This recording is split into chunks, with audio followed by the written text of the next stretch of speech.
o que tem de filho do diabo mercenário atrás de púlpito hoje engravatado, de Bíblia na mão pregando, falando Jesus, Jesus, o que tem hoje é impressionante. Parece que Pedro estava assistindo uma televisão.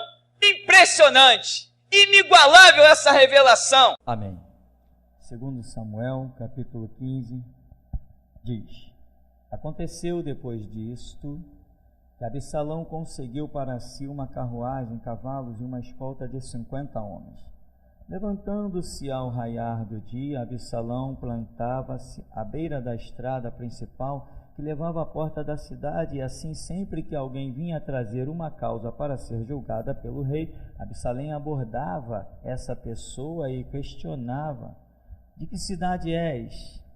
E invariavelmente a resposta era: o teu servo é de uma das cidades de Israel.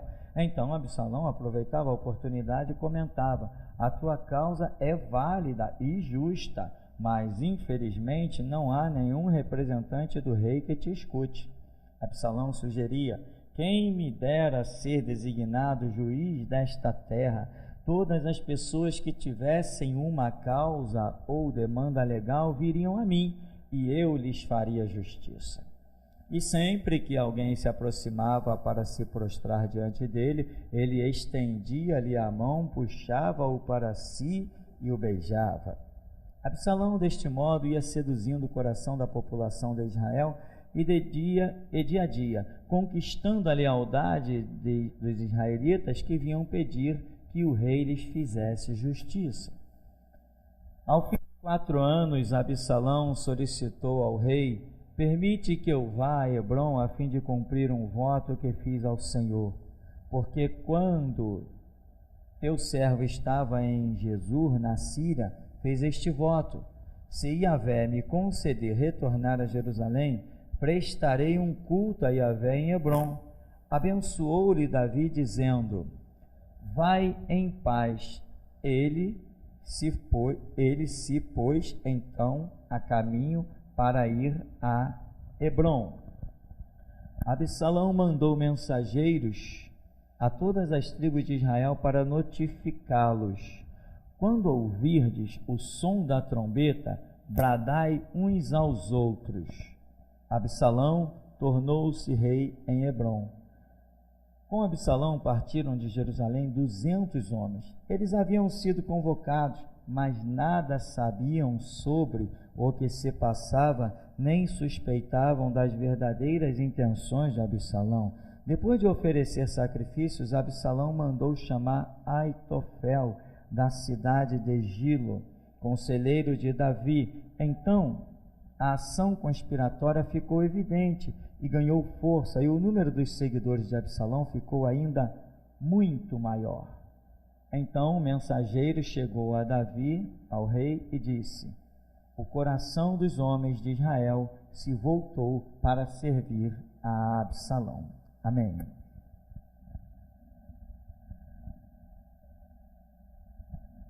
Irmãos, eu queria nesta manhã, com a graça de Deus, no que creio que Deus pôs no meu coração, falarmos sobre um perigo. Qual é o perigo? O perigo da nossa própria vulnerabilidade como ser humano. Por mais que nos achemos fortes, ou poderosos, ou inteligentes, estamos sempre sujeitos à queda. Sempre estamos sujeitos à queda. Se você desviar os olhos um pouquinho de Jesus, o mar vai te tragar.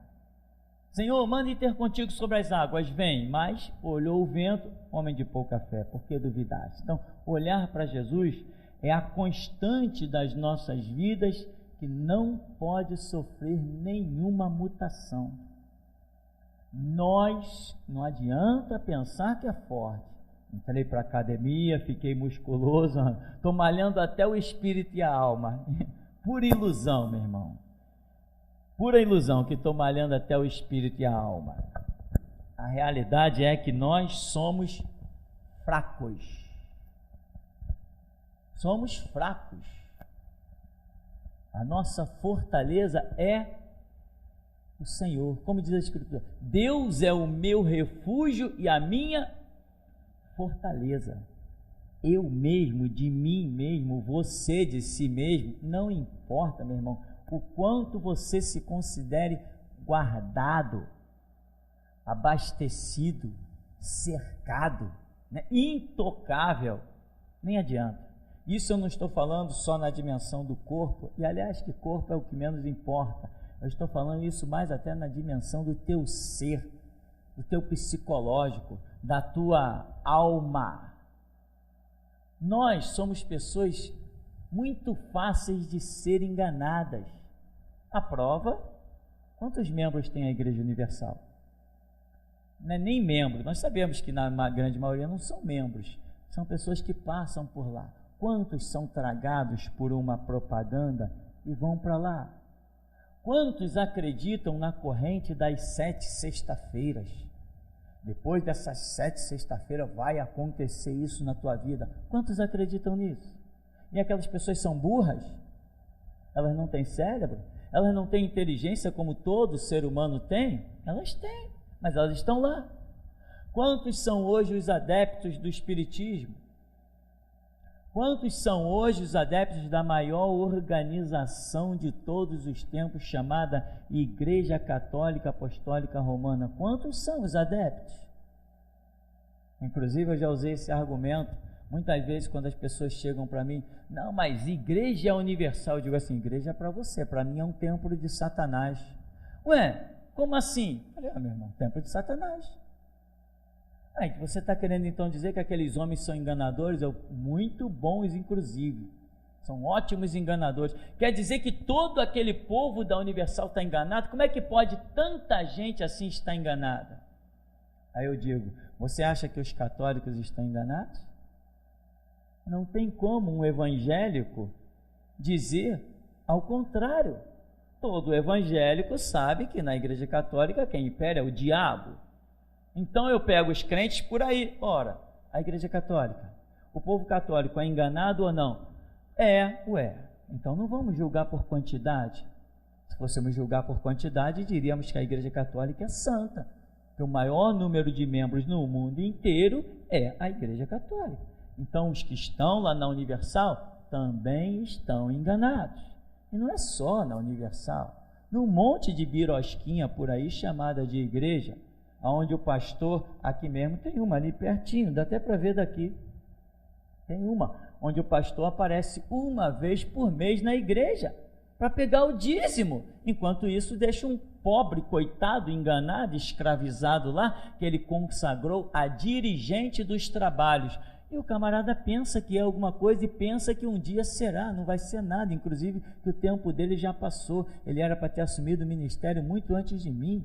Quando eu me converti, ele já era vovô de igreja. Não vai ser nada. Mas acha que está servindo a Deus, porque tem um pastor lá que botou ele no bairro de Santo Cristo, porque viu que basta botar um nome Assembleia, é que nem estábulo, irmão. Se você escrever lá estábulo, todo mundo leva o seu cavalo para lá. Escreveu Assembleia, o que entra de gente. Como eu tive proposta, que o nome da igreja aqui só foi surgir depois, acho que 1 ano depois. Pastor, põe nome de Assembleia. Falei: o quê? Está fora da realidade. Que Assembleia, eu jamais me mancharei com esse nome. Não, pastor, mas se botar Assembleia, rapidinho a igreja enche. Até as pessoas entendem isso. Que tem pessoas hoje que acham que o nome Assembleia é alguma coisa. Não é nada. Já foi, não é mais. Mas as pessoas estão se iludindo com várias coisas. Eu vou te consagrar isso, o camarada acredita, porque nós seres humanos somos facinhos de ser enganados. Sabe até por quê? Por causa da nossa boa índole, por causa do nosso bom caráter, por causa da nossa falta de malícia. Mas Jesus falou: sede simples como as pombas, mas prudentes como as serpentes. O que é uma serpente? Qualquer movimento suspeito que chega aos ouvidos da serpente e ela já arma o bote. Ela está sempre na defensiva. É assim que a serpente funciona. É isso que nós entendemos da serpente. Então, nós temos que ter a simplicidade, mas temos que ter também a prudência. Estar vigilante. Aquele que está de pé, cuide para que não caia. Só, meu irmão, vou dizer uma coisa, toda a sua vigilância, todos os seus cuidados são inúteis. Eu tinha 20 anos de idade, quando eu fui enganado. Você lembra que existia um negócio, não sei se ainda tem, carnê do baú da felicidade? Eu tinha 20 anos de idade quando caí na lábia de uma menina pré-fabricada, eu com 20 anos de idade. Até hoje eu lembro daquilo. Olha, hoje eu estou com 50. Até hoje eu lembro de, cara, como é que aquela menina conseguiu me enganar? Como é que ela me tapeou como é que eu me deixei enganar? Rapaz, hoje eu olho para trás e digo, que ridículo. Mas hoje eu tenho uma experiência de vida. Alguém pode até me enganar, mas não nas mesmas coisas da juventude. E tem mais, hoje nós não somos facilmente enganados. Porque é hora de decisão, é hora de oração. Só é facilmente enganado quem toma a decisão sem primeiro orar. Quem primeiro ora e não age, ora e espera a resposta, esse não será enganado nunca. É impossível ser enganado alguém que espera a resposta de Deus primeiro para agir depois. É impossível. E é assim que eu tento, luto para me conduzir. Tem coisas que a gente faz isso, faz besteirinhas, mas quando eu sinto que a coisa é um pouco mais complexa, eu digo, não, vamos com calma, vou orar. Mas está o óbvio para os outros não é o óbvio para mim. O óbvio para mim é só depois que o meu Deus me diz o que fazer. Aí se torna óbvio, ainda que o mundo inteiro diga o contrário. Amém, meu irmão? É assim que se conduz, irmão. Cristão é aquele que não é dono da sua vida. Cristão é aquele que entregou a vida para Jesus. E se a tua vida é de Jesus, quem tem que controlar é Ele. Mas tem um monte de gente aí fazendo o que bem quer, o que bem entende, decidindo aonde vai trabalhar, sem consultar ao Senhor. Você tem um espaço que Jesus preparou para você trabalhar. E lá naquele lugar que Ele vai te colocar, Ele vai realizar uma grande obra com a tua vida. Mas você entra num lugar que você bem decidiu, que você escolheu, que você gosta, e diz, a minha vida é de Jesus. É nada. Você fala isso por medo. Muitas pessoas falam isso por medo, mas não por convicção de entregar a vida realmente no altar. Então, até hoje eu olho para trás, caramba, eu tinha 20 anos, como é que aquela menina conseguiu me enganar daquele jeito? Uma história totalmente fora da realidade. Acabou me dando um prejuízo, tá, tudo bem. O que acontece? Hoje você passa nas portas do cemitério à noite e vê pessoas lá botando seu despacho. Aquela pessoa ali não está enganada? Está enganada, mas às vezes quem está lá colocando um despacho são pessoas de 40, 50, 60 anos, com uma experiência de vida vasta, mas estão ali como que cegas, completamente enganadas. Ora, se um de 60 anos pode ser enganado, um de 20 também pode, um de 30 também pode. Só existe um que não pode ser enganado, aquele que diz assim, sou mais prudente do que os velhos, porque guardo a tua palavra. Esse não tem como ser enganado, porque lâmpada para os meus pés e luz para o meu caminho é a palavra do Senhor. Eu nunca ando em trevas, eu nunca tropeço, eu enxergo tudo. Enxergo tudo por quê? Porque a palavra dele é lâmpada, o Espírito Santo que está no nosso espírito, ele faz coisas muito tremendas, ele testifica com o nosso espírito, basta que nós queiramos dar ouvidos a ele. Se eu saio por aí agindo, meu irmão, não dou tempo para ele falar, ele fica no canto, esperando eu voltar quebrado e chorando. É assim que as coisas funcionam. Hoje nós não temos um povo, olha a podridão da política. Esse ano tem eleição? Em outubro? Para presidente? Não, não tem eleição para presidente, então que pena. Mas você vai ver que na próxima eleição, o povo vai estar todo lá novamente. votando em alguém, credibilizando. Irmão, uma pessoa convive nessa sociedade 60 anos e está no final da vida. Eu conheci um senhor que dizia, uma senhora com bengalinha se arrastando, fui na urna, cumpri a minha obrigação de cidadã, fui votar. Aquilo que para ela é um orgulho, na verdade é uma vergonha. Uma pessoa com quase 70 anos de idade, indo ainda votar em candidato, essa pessoa passou pela vida vegetando, não adquiriu nenhuma experiência.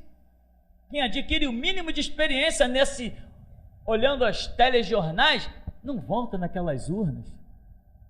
A pessoa tem que votar até os 60 só, né? E ela já tinha passado e achava que aquilo era um orgulho. Aquilo era fruto de quê? De um engano. Cumpra a sua obrigação de cidadão. Eu não sou cidadão desse mundo. O meu Jesus disse que não era desse mundo e disse que eu também não sou desse mundo. O que prova que eu não tenho que eleger ninguém. A eleição de Deus para governar o mundo é o sacerdócio, o resto tudo é rebelião. Então, mas as pessoas não estão por aí sendo enganadas? Estão sendo enganadas. É vela no cemitério, é vela na pedreira, é trabalho na cachoeira. Aqui, eu já falei isso tantas vezes, pertinho aqui no Hospital de Oncologia, perto da rodoviária Novo Rio, lá dentro tem uma imensa biblioteca, uma biblioteca espírita montada pelos médicos que acreditam que fazendo boas obras, eles voltarão numa outra vida, reencarnarão como seres mais evoluídos. Cadê esses seres mais evoluídos que a reencarnação diz? Cada dia que passa a sociedade está mais um lixo. Aqueles que aparentam ser sábios, instruídos e inteligentes que estão no poder público são hoje os piores assassinos da nação. Mas as pessoas estão acreditando numa reencarnação, que vão voltar evoluídos, mas eu não estou vendo ninguém mais evoluído. Cada dia que passa eu vejo as pessoas mais deprimentes, como a estátua de Nabucodonosor: ouro, prata, bronze, ferro e lodo. É isso o retrato da humanidade. Mas eles estão achando que vão voltar numa vida e fazem boas obras. Vão para a rua, dão consulta médica, mas não dão consulta médica porque eles são bons. Eles dão consulta médica porque eles estão enganados, achando que aquelas boas obras vai fazer deles alguém que vai reencarnar no estágio de nível superior aos outros. Ilusão, iludido. Aí eu te digo, são médicos. Existem médicos macumbeiros, médicos espíritas. Mas eu estou falando isso, porque eu não sou? Não, eu já fui. A questão é, como está escrito: conhecereis a verdade vos libertará. Se, pois, o Filho vos libertar, verdadeiramente sereis livres. Eu não me libertei da macumba, não. Foi Jesus que me libertou, porque Ele disse: sem mim, nada podeis fazer. Somos seres completamente vulneráveis, irmão. Se você perdeu o contato com o teu Salvador, amanhã você está na lama, comendo com os cachorros e não vai nem se dar conta.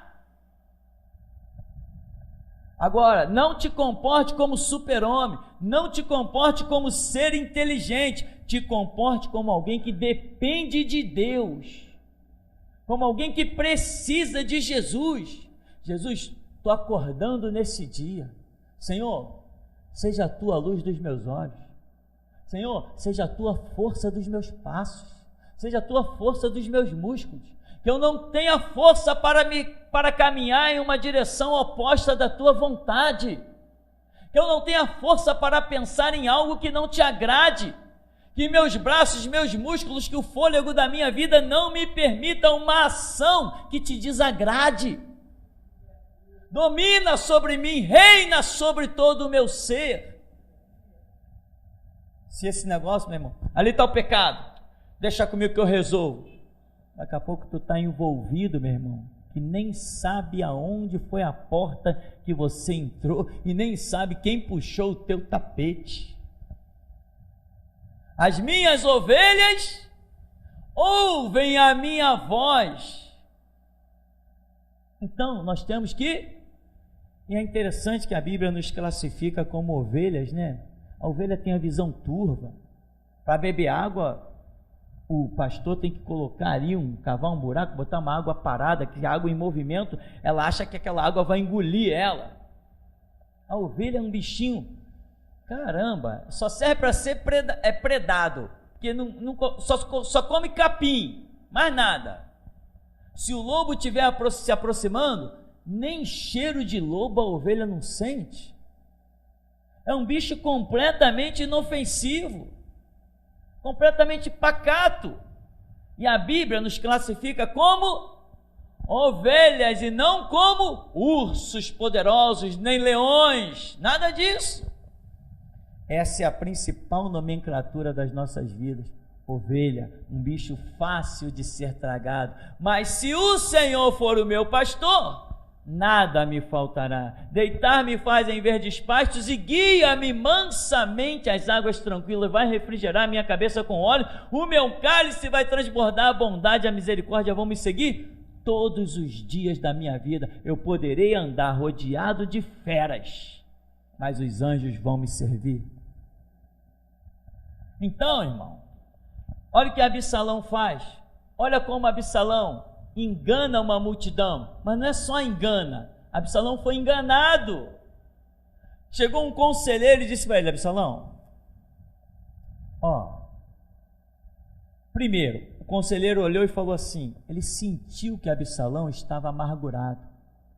Absalão peregrinou, depois voltou para Jerusalém, recebeu o perdão de Davi. Quando já está lá estabilizado, ele viu que Absalão não estava tranquilo, não estava aquietado, ele não estava calmo, o comportamento dele não era que nem os outros. Absalão andava meio agoniado, angustiado de um lado para o outro, ele não estava satisfeito. E alguém propôs para ele: olha, se coloca lá no caminho, na cidade. Quando alguém vier para ir se consultar lá com teu pai, você intercepta, diz que não tem ninguém no palácio, você é filho do rei. Vão acreditar em você. Aí você começa a falar lisonjas para a pessoa, e eles vão fazer contigo igual faz com teu pai. Eles vão se abaixar para reverenciar. Você não deixa, você vai lá, levanta ele e dá um beijo nele. Eles vão achar que você é melhor do que o teu pai. Olha a ilusão. Absalão está sendo enganado de uma maneira absurda. E aquele povo? Não, Absalão é o cara, ele me deu um beijo. Ora, se eles tivessem conhecido com antecipação a história de Judas, né, irmão? Eles entenderiam que beijo era aquele de Absalão, ia levar todo mundo para o mal, para as trevas e para a morte.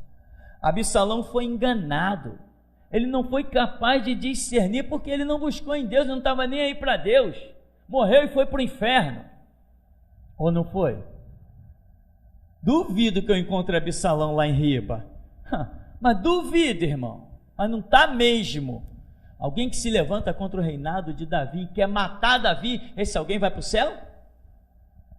Davi, na sua benevolência, queria até poupar Absalão. Joabe não poupou, porque entendeu aquilo que o próprio Davi queria pular por cima, que a justiça de Deus tem que ser implacável.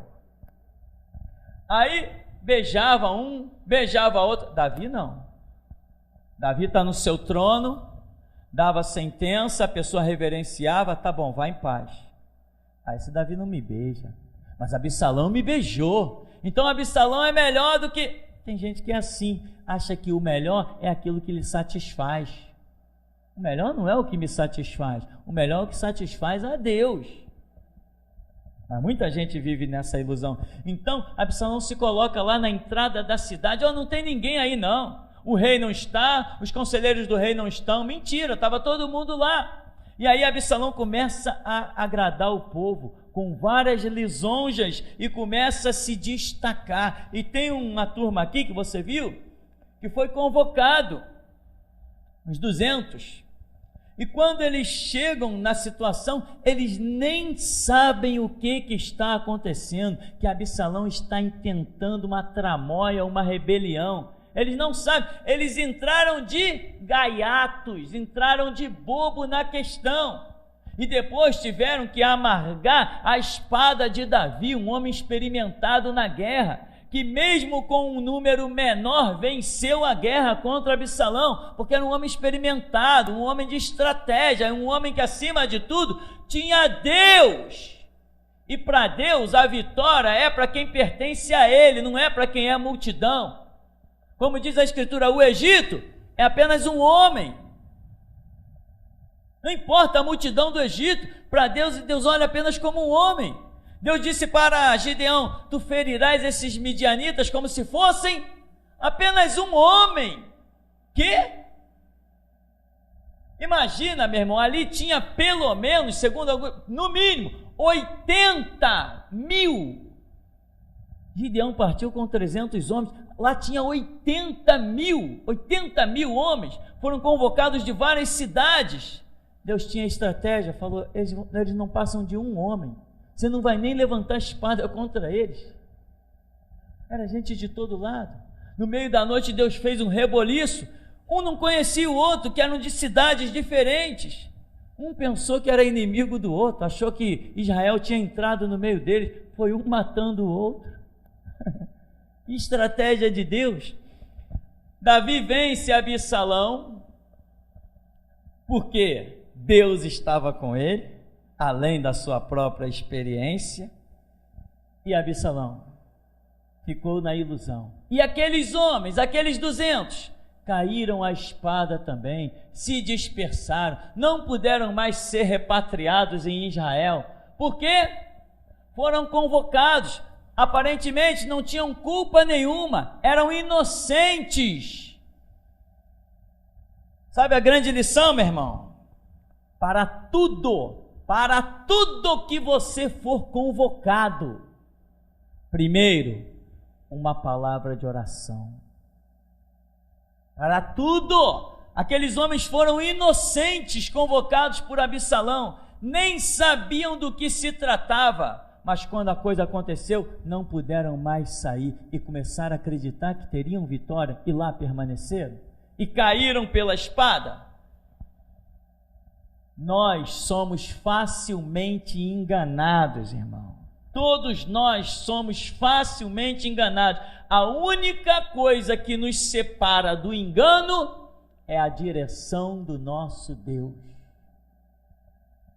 Essa direção é aquilo pelo qual você tem que zelar, aquilo que você tem que buscar. Você não é mais forte, você não é mais poderoso, você não é melhor, não é só a sua experiência que consta nessa obra, porque esses guerreiros que se juntaram a Absalão eram homens guerreiros experimentados, faziam parte do exército de Davi, mas quando foram convocados por Absalão, trilharam o seu caminho. Muita gente já saiu por aí, por exemplo, pegando isso aqui, iludidos. Alguém se levanta: pô, vamos abrir uma igreja, você vem comigo, você e você, nós vamos, vai lá abrir igreja. Muita gente faz isso, ilusão completa, depois se decepciona, depois vê as coisas não prosperarem, vê as coisas não progredirem, e aí ficam por aí abandonados, largados, desesperados da vida, esperando em um Deus que já os abandonou por completo, que nunca mais vai ter nenhum assunto com eles. Aqui você vê que ele diz assim, verso 3: então Absalão aproveitava a oportunidade e comentava: a tua causa é válida e justa, mas infelizmente não há nenhum representante do rei que te escute. Irmão, presta muita atenção, não é ninguém que tem que dizer que a tua causa é justa, é você que tem que saber se ela é justa. Não são os homens que dizem que você está no caminho certo ou errado, não. O Espírito Santo testifica com o nosso espírito o que somos ou o que devemos ser. Agora, cuidado quando alguém chegar perto de você e dizer, você está certo. Não aceite que ninguém te diga que você está certo, se você não sente dentro de você que você está certo.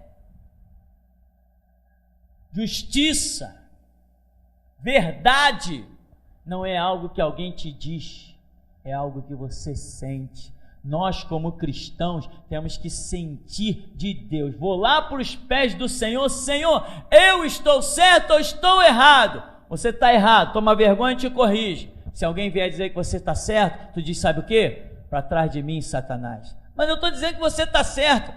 Servo de Deus não anda em busca de elogios, servo de Deus anda em busca da verdade. Amém, meu irmão?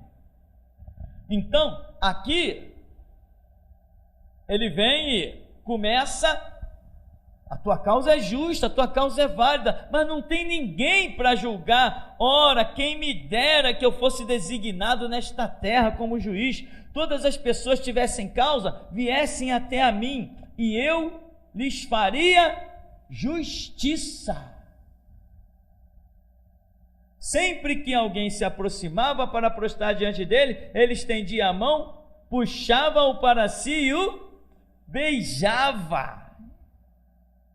Mas não é assim que se comporta um rei. Um rei não se comporta assim, não. Muita gente gosta das lisonjas. Muita gente, eu já vi pessoas saírem de uma igreja e ir para outra, porque dizia assim, não, a igreja que eu fui, poxa, é muito boa.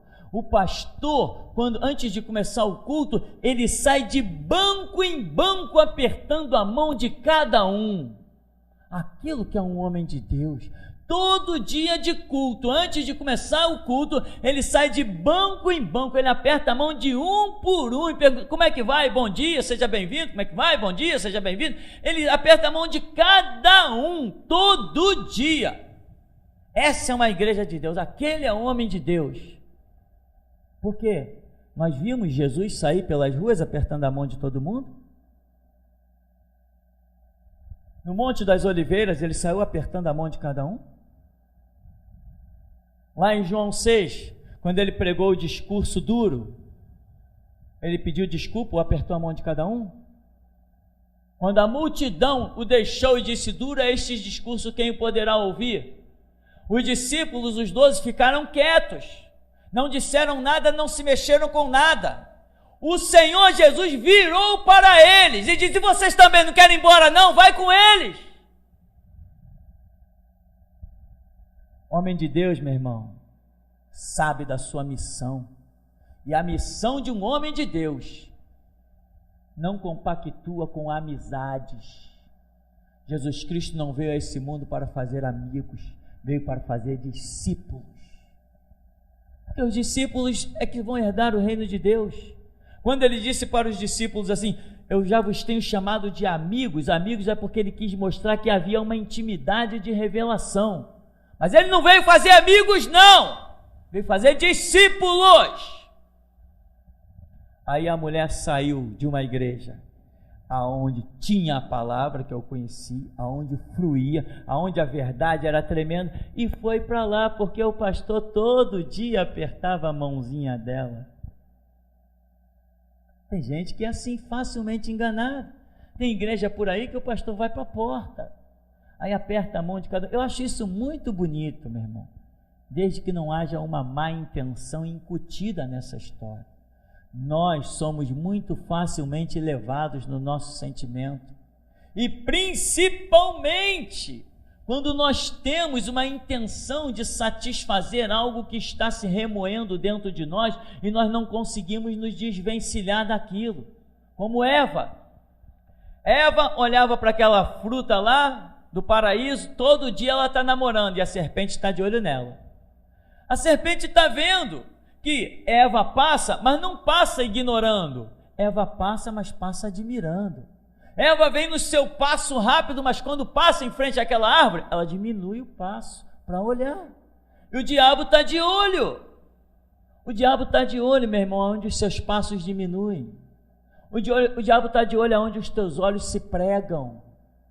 O diabo está de olho para onde a tua mente vagueia. Ele está de olho em tudo que você faz. O dia que ele achar a brecha, ele vai se aproximar. Está vendo essa árvore aqui? Olha que árvore bonita. Que delícia! Não, mas nós não podemos tocar. Mas a vontade de tocar existe. Não, mas não podemos tocar nessa árvore porque Deus disse que se nós tocarmos nós vamos morrer. Mas a vontade está ali, e o diabo sabe, não, vocês não vão morrer. Ou seja, eu vou trabalhar com a vontade dela. Ela está vulnerável. Se ela estivesse andando na verdade, se ela tivesse amante da justiça, sabe o que ia acontecer? O diabo não teria encontrado ela perto daquela árvore. Está vendo essa árvore? Ou seja, a árvore não está perto. Olha isso aqui, não está perto. O diabo está falando com ela porque ela está onde? Ela está perto da árvore. Foi enganada. Quando nós não temos a essência gloriosa do Evangelho do Espírito Santo dentro de nós, fervente, a queda é certa, irmão. A queda é certa. Nós somos sujeitos facilmente levados ao engano. Ora, eu entrava lá nos terreiros de macumba. No tempo do meu avô tinha um homem que era chamado Espírito do Índio. O camarada entra lá no terreiro, não tem nada, olha para tudo que é canto, não tem nada. Daqui a pouco ele começa a assoviar. Desce a cobra pelo telhado, se enrola no corpo do camarada, o camarada dá consulta o tempo todo com aquela cobra enrolada no seu corpo. Quando acabam as consultas, a cobra vai embora, ninguém vê mais aquela cobra. O outro pegava um punhal, vai começar a consulta, pegava um punhal e cravava no braço, atravessava de um lado para o outro. O punhal atravessava de um lado para o outro e ele dava consulta com um punhal atravessado no braço. Quando ia acabar a sessão, ele arrancava. Não tinha nada, nenhuma gota de sangue, nenhuma marca, não ficava nenhuma cicatriz, nada. Nós vamos olhar para isso e vamos dizer o quê? Não, eu discerno esse negócio. Você discerne hoje.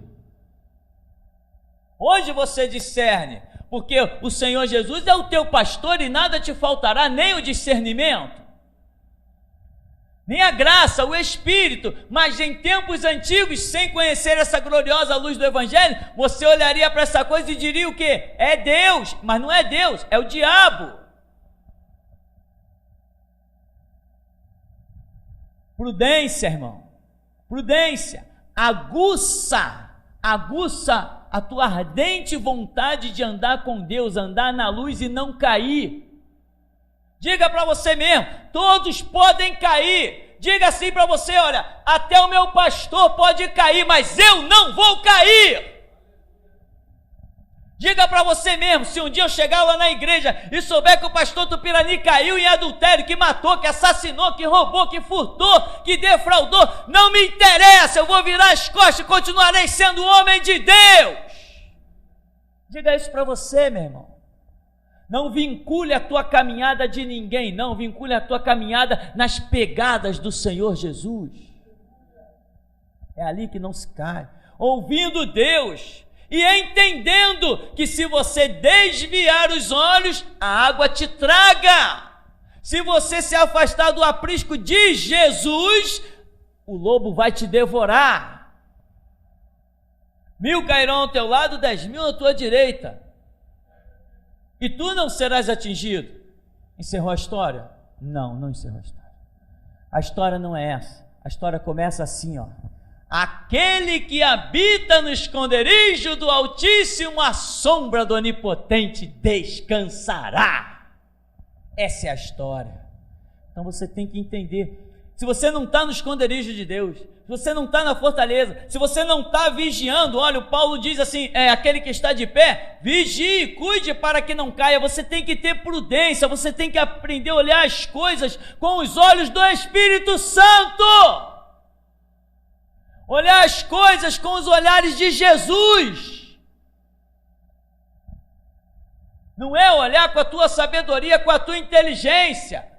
Sábios e inteligentes, eu já vi muitos caírem, porém simples e pequeninos estão de pé fazendo história.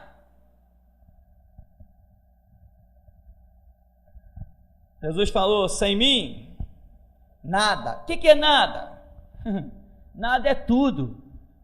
Tudo que você pensar em fazer sem Jesus é dar com os burros na águas, é nadar e morrer na beira da praia. E veja aqui, lembra daqueles homens? Inocentes, mas as suas vidas foram destruídas. Muitas vezes, meu irmão, não adianta dizer assim, não, mas eu não sabia de nada. Já que você não sabia de nada, mais um motivo para não ter se metido aonde você não sabia de nada. Sabe qual é o melhor negócio, meu irmão? É saber de tudo. Em que sentido? Indo aos pés do Senhor Jesus. Quem vai aos pés do Senhor Jesus vai saber de tudo. Fui convocado, fui chamado, seja lá o que quer que aconteça, deixa eu falar com o meu Deus, que disse, clama a mim e eu te responderei, e anunciar-te aí coisas grandes e firmes que tu não sabes. Ele me invocará e eu lhe responderei. Chegai-vos a Deus e Ele se achegará a vós. É isso que nós precisamos fazer. Porque o povo, a multidão, está servindo aí só de trampolim para que alguns espertos enriqueçam e fiquem com boi na sombra. A população, não só a brasileira, creio eu, a gente sabe mais do Brasil, mas a população, meu irmão, está num engano fabuloso. Agora, nós evangélicos, nós cristãos, nós discípulos de Jeová, de Jesus, a Escritura diz que nós seríamos um povo sábio e inteligente. E a Bíblia diz que o temor ao Senhor é o princípio da sabedoria. Hoje você não vê as pessoas, quando você passar por uma casa lotérica, vai lá e vê se não tem um monte de pobre fazendo aposta. O que esses pobres estão fazendo? Estão dando dinheiro para o enriquecimento dos ricos. Você conhece algum pobre que ganhou na loto? Agora os escândalos estão saindo, né? Viu esses 184 milhões que estavam acumulados da última vez? E a propaganda, os jornais, são 184 milhões. Faça as suas apostas. A televisão incentivando a se fazer aposta. Meu irmão, você é tão burro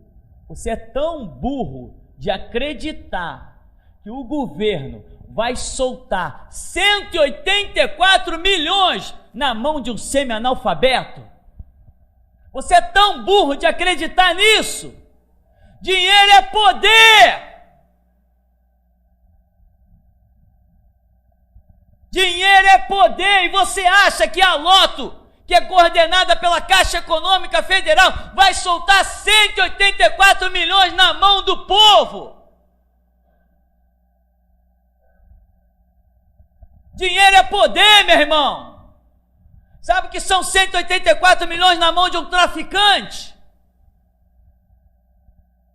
Quando você ganha, meu irmão, o teu nome, você ganha, não, quando alguém ganha, se alguém fosse ganhar, nós temos um negócio chamado CPF, Cadastro de Pessoa Física.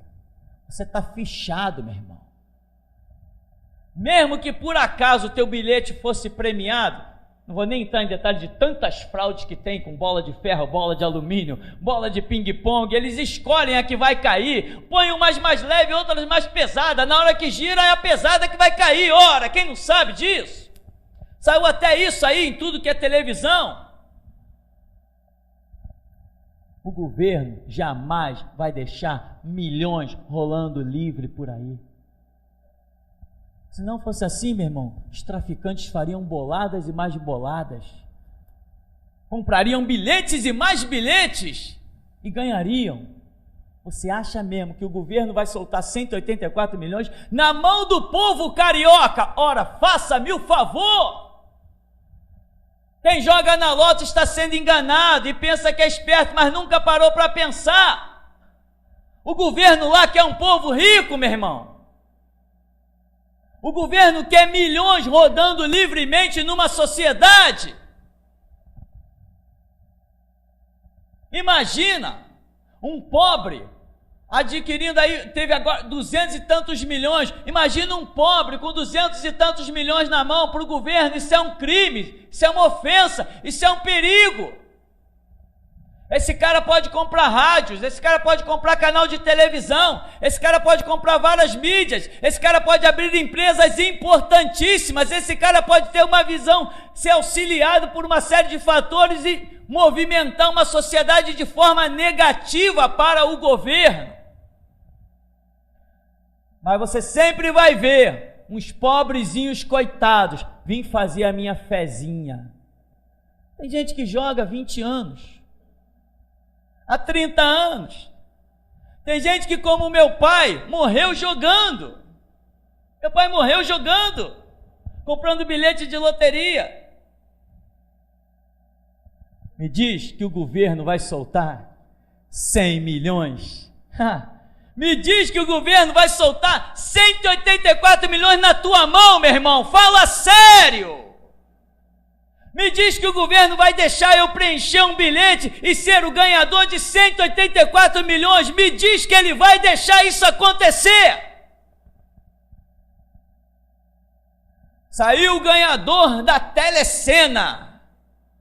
Quem é o cara que ganhou? Pô, o cara que ganhou são 500 quilômetros norte, mais 500 quilômetros sul, mais não sei o que, tem uma cidade de interior, atravessa para outra cidade do interior, olha, seria aqui, mas a cidade do cara nem tem no mapa. É mesmo? Caramba! Quando vai ver em volta não tem nem loteria lá na cidade do cara e o cara ganhou! Mas pastor, você fala demais. Eu falo demais porque tenho Deus para saber das coisas.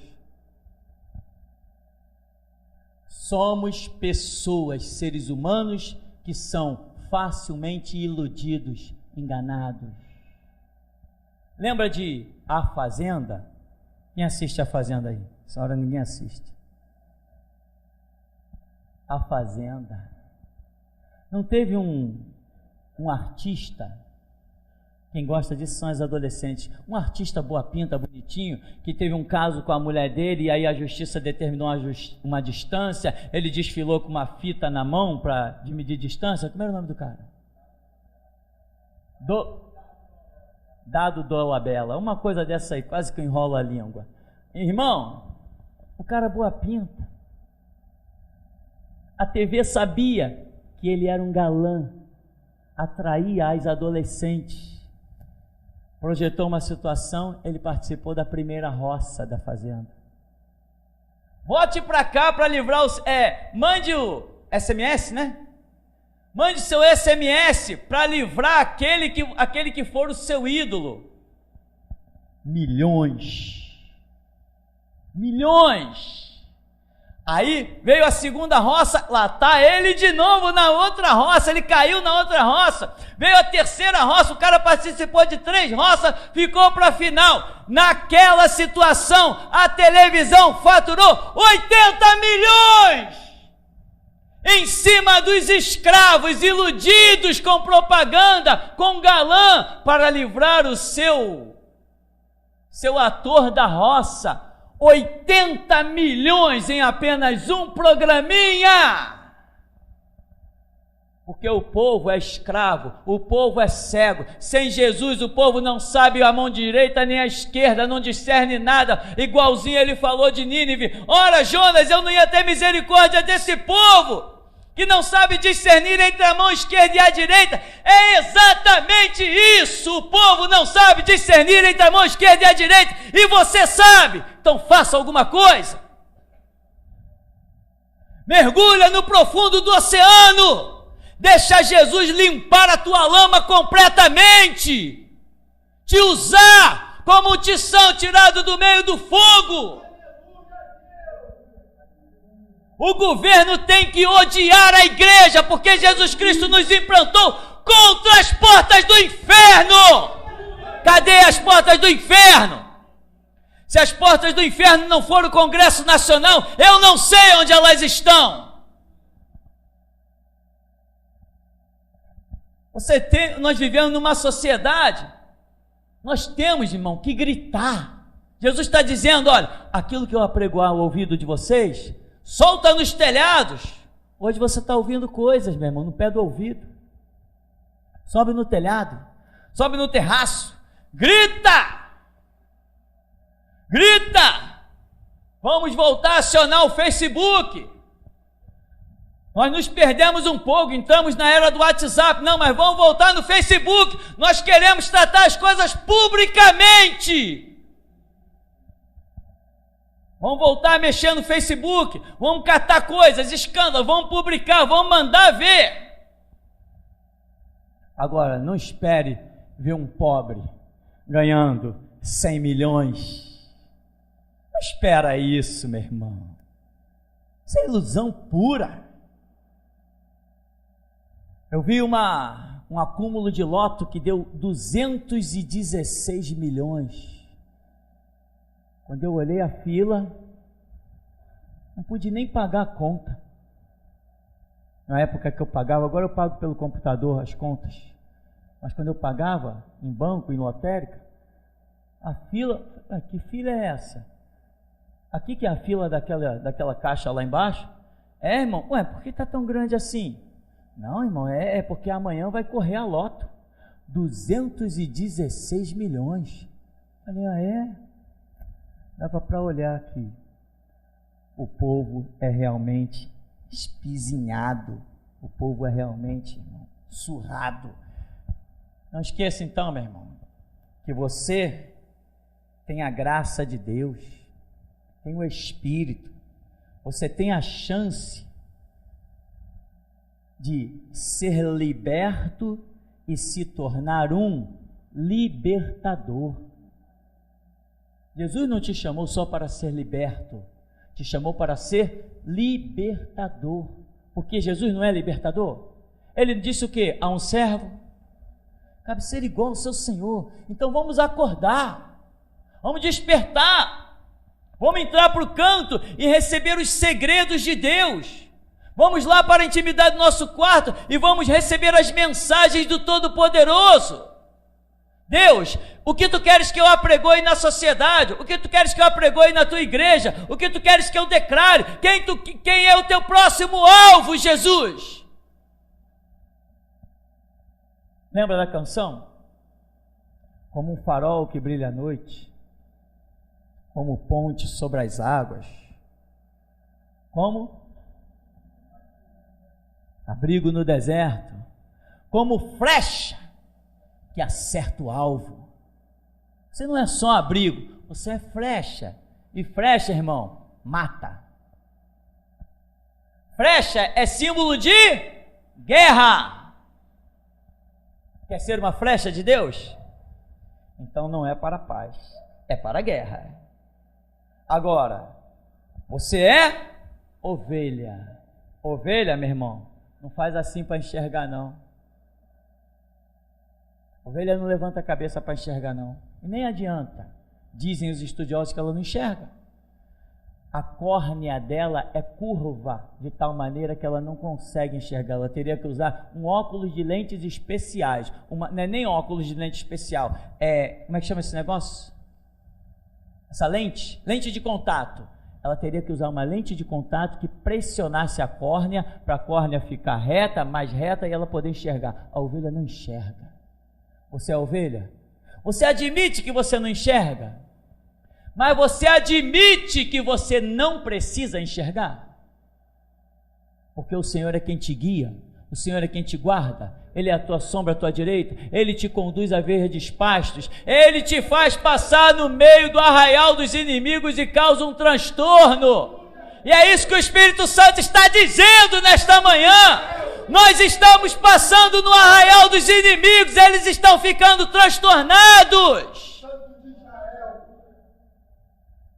Ainda hão de ouvir falar muito, meu irmão, do povo que sustenta esse nome, Geração Jesus Cristo. Vai chegar uma hora, meu irmão, que as coisas vão ser bem diferentes. Isso que você vê hoje, muito já mudou, mas vai mudar muito mais. Eu já estou buscando em Deus se o nosso tempo nesse morro já terminou. Decanta lá, vassoura e já estou buscando em Deus se o nosso tempo nesse morro já terminou, meu irmão. Eu já estou com uma visão crescendo no meu espírito de coisas muito grandes.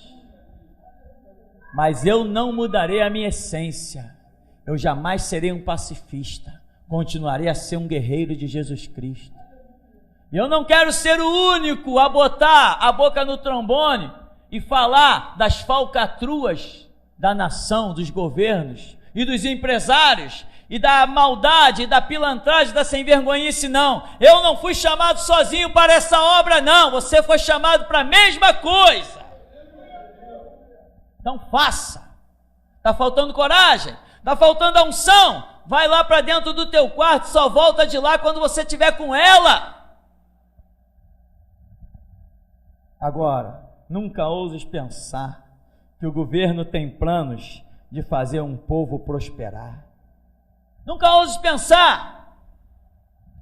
Quem tem coragem, o descaramento de dar uma Bolsa Família de R$100 para cada família por um filho, não está pensando em prosperidade. Como é que alguém dá R$100 por um filho de Bolsa Família, mas a sua filha, que é uma semi-analfabeta, se transforma em uma das maiores empresárias do Brasil?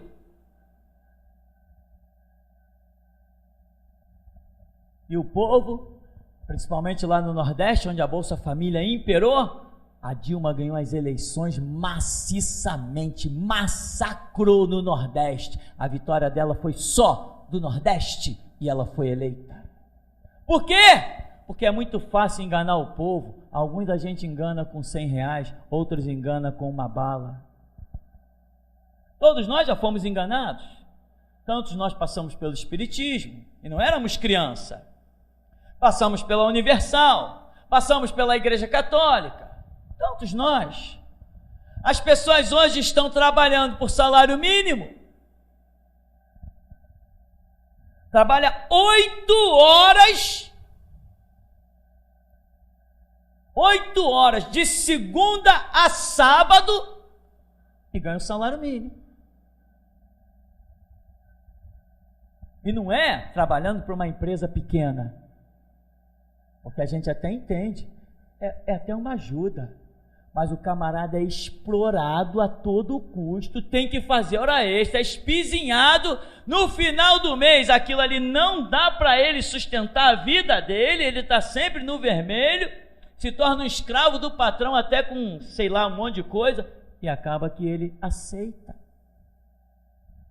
porque ele não é capaz de entender, libertar a sua mente, buscar em Deus. Deus tem degraus para nós, nós podemos começar no pouco, mas Deus tem um projeto, te colocar por cabeça e não por cauda, te colocar por cima e não por baixo, só que a maioria não alcança isso, a maioria acha que as coisas são normais, está tudo certo, não, isso aqui está dando para o meu sustento, eu estou tranquilo, estou feliz, mas o projeto de Deus não é que você alcance as coisas para o teu sustento.